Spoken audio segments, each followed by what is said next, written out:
জানেন কি ডাকাতেরা যে মা কালীর মূর্তি ফেলে গিয়েছিল তার সাথেই জড়িয়ে আছে ব্রিটিশদের হারিয়ে দেওয়ার গোপন ইতিহাস। নমস্কার, বইয়ের দেশের আজকের এপিসোডে আমরা জানবো একদল ভয়ানক ডাকাত, একটি পরিত্যক্ত কালী মূর্তি এবং মহেন্দ্র দত্তের ছাতার সাম্রাজ্যের ইতিহাস।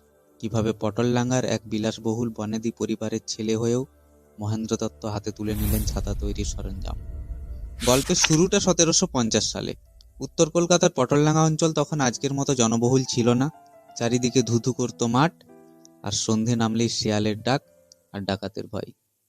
তেমনই এক অমাবস্যার রাতে বিখ্যাত দত্ত বাড়িতে হানা দেয় এক ভয়ানক ডাকাত দল।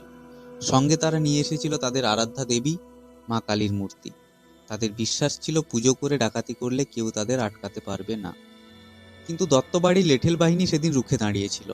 প্রচন্ড লড়াইয়ের পর প্রাণ বাঁচাতে পালিয়েছিল ডাকাতরা, আর পুকুর পাড়ে ফেলে গিয়েছিল তাদের সেই কালী মূর্তি। এবার সেই থেকে ওই বাড়িতে শুরু হয় মা কালীর পুজো, যা কিনা আজও চলছে। কিন্তু আপনি কি জানেন, ডাকাত তাড়ানো সেই লড়াকু পরিবারেরই এক ছেলে পরবর্তীতে ব্রিটিশদের চোখে চোখ রেখে শুরু করেছিলেন এক নতুন লড়াই। সেই লড়াই ছিল ছাতা দিয়ে। তিনি মহেন্দ্র দত্ত। গল্পটা এবার 1800 শতকের গোড়ায়। পরাধীন ভারতে ছাতা তখন শুধুই রোদ বা বৃষ্টির আড়াল নয়, ছিল ক্ষমতার প্রতীক।